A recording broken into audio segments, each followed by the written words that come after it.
Siamo con Enrico Colombino e Singapore. Beh, Enrico, siamo qui nel box, ti chiederei di presentare il cavallo che a breve vedremo in pista, sarà protagonista del clou di questa giornata, raccontare qual è stata la sua storia. Ma la sua storia fa parte dei miei ultimi 4 anni, da 4 anni che ce l'ho il cavallo e ho avuto tantissime belle occasioni e corse da fare con lui.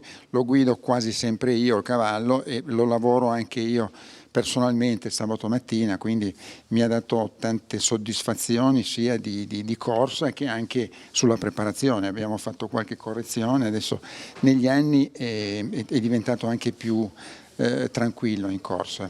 Un aneddoto che vuoi citare in questa intervista che ovviamente ti ricorda il cavallo?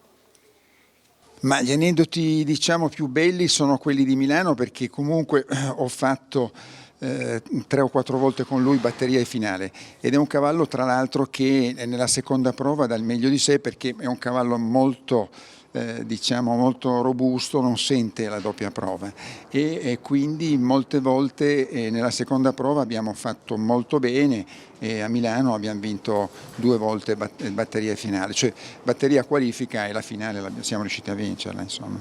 Bene, ti ringrazio, ti chiederei appunto qualche istante con lui e concludiamo con una bella immagine.